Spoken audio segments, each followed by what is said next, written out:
رب اشرح لي صدري ويسر لي امري واحلل عقدة من لساني يفقهوا قولي رب زدني علما وارزقني عملا سبحانك لا علم لنا الا ما علمتنا انك انت العليم الحكيم.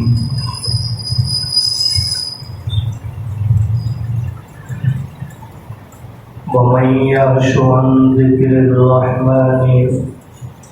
اور جو کوئی آنکھیں چراتا ہے رحمان کے ذکر سے، نقید لہ شیطانا، ہم مسلط کر دیتے ہیں اس پر ایک شیطان، فہو لہ قرین، پس وہ اس کا ساتھی بن جاتا ہے، وَإِنَّهُمْ، اور بے شک وہ شیاطین، لَيَصُدُّونَهُمْ، البتہ روکتے ہیں انہیں، عن السبیل،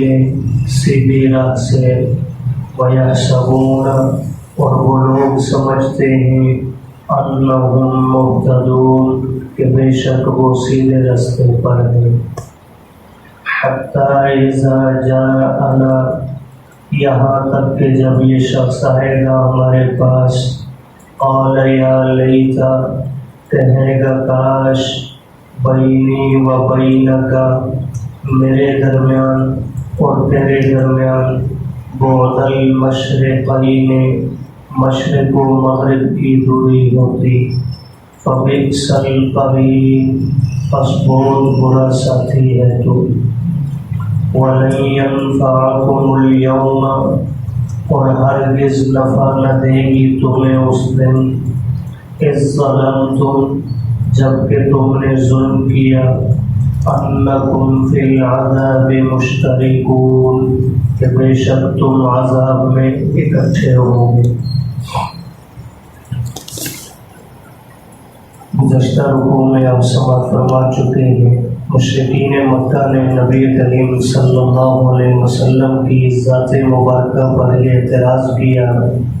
کہ معاذ اللہ دنیا کے اعتبار سے، مال و دولت،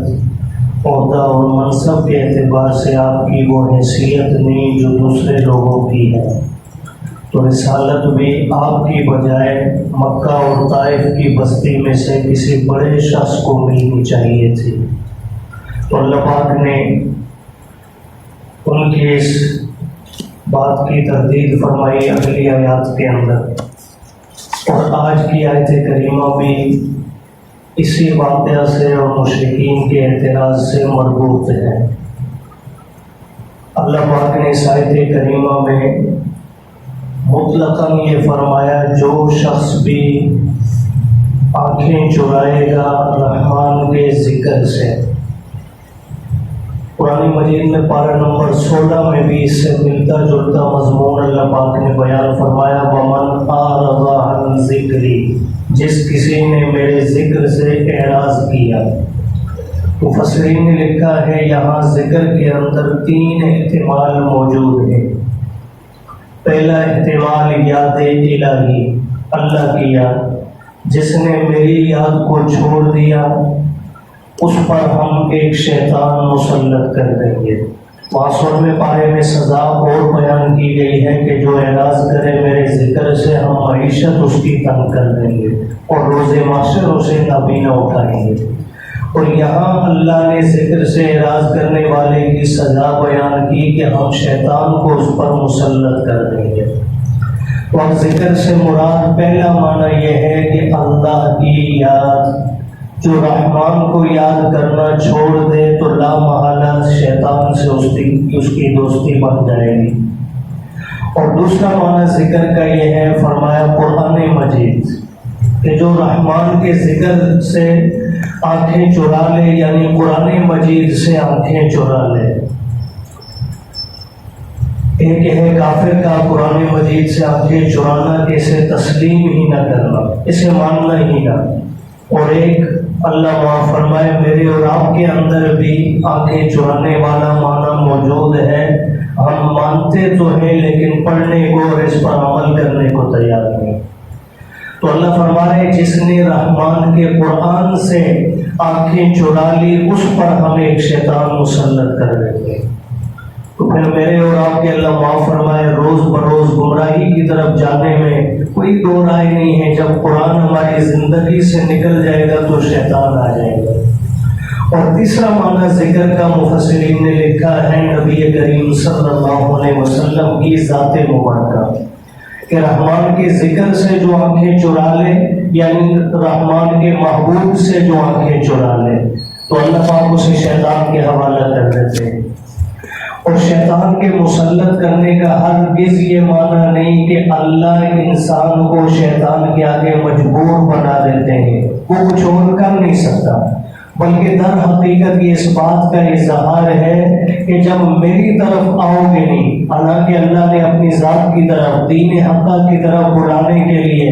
انبیاء مبعوث فرمائے، اور پھر اللہ نے ترغیب بھی دی،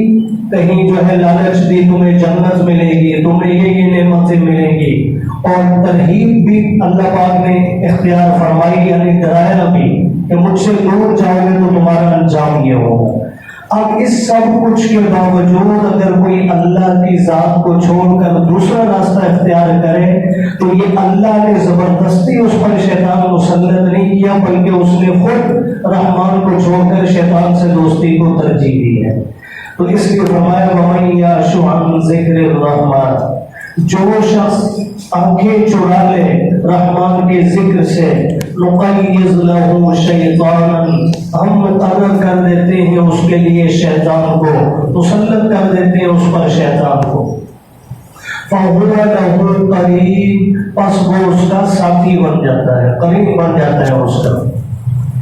اب ظاہر بات ہے جب دوستی شیاطین سے ہو جائے گی تو شیاطین سیدھے راستے پر چلنے کے لیے کبھی نہیں چھوڑیں گے.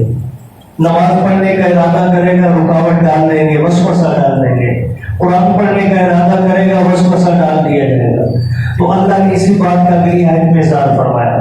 وَإِنَّهُمْ، اور بے شک وہ شیاطین جو دوست بن چکے ہیں، لَيَصُدُّونَهُمْ، وہ اپنے دوستوں کو روکتے ہیں، عَنِ السَّبِيلِ، سیدھے راستے سے، وَيَحْسَبُونَ، اور یہ لوگ سمجھتے ہیں، أَنَّهُمْ مُهْتَدُونَ، ہم تو سیدھے راستے پر ہیں. آج اللہ معاف فرمائے کوئی بھی شخص اعلانیہ طور پر جس کا بطلان، جس کا فساد ظاہر ہے، وہ بھی کبھی اپنے آپ کو غلط کہنے کو تیار ہے.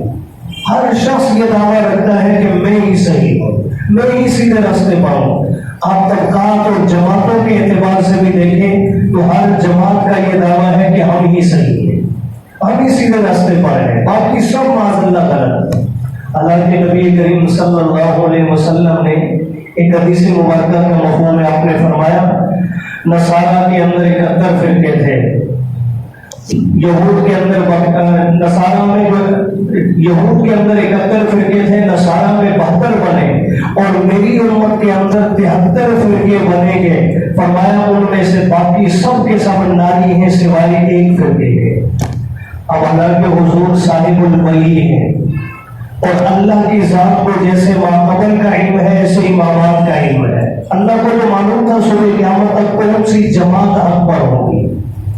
اللہ بتلا دیتے اپنے محبوب کو، حضور اس جماعت کا نام لے لیتے، لیکن اللہ کے محبوب نے کسی جماعت کا نام نہیں لیا، بلکہ فرمایا ما انا علیہ واصحابی، وہ راستہ جو میرا اور میرے صحابہ کا ہے، اس راستے کو جو اپنائیں گے وہ لوگ سیدھے راستے پر. اللہ کے نبی نے راستہ متعین کر دیا لیکن جماعت کا نام نہیں لیا. اس بات کی طرف اشارہ تھا جماعت کوئی بھی ہے لیکن مجھ محبوب کا اور میرے صحابہ کا راستہ جنہوں نے اپنا لیا وہ جنتی ہے. تو اس لیے جب طبقاتی تقسیم کی بجائے ہمیں سیدھا راستہ اختیار کرنے کی ضرورت ہے. تو وہ لوگ سمجھتے ہیں کہ انہم مہتدون، کے بے شک وہ تو سیدھے راستے پر ہیں. اور اللہ فرما رہے ہیں حتی اذا جاءنا، اور جب یہی گمراہ شخص دنیا سے ہمارے پاس آئے گا آخرت میں، قال یا لیت بینی و بینک بعد المشرقین، اپنے سامنے شیطان کو کھڑا دے کر اس وقت کہے گا کاش میرے اور تیرے درمیان دنیا کے اندر مشرق اور مغرب جتنی دوری ہوتی، تو میرے قریب بھی نہ آیا ہوتا کہ تو نے مجھے گمراہ کیا. فبئس القرین، تو بہت برا ساتھی ہے. حالانکہ دنیا میں جتنا برا ہوتا ہے ہمیں اتنا جو ہے اچھا لگ رہا ہوتا ہے.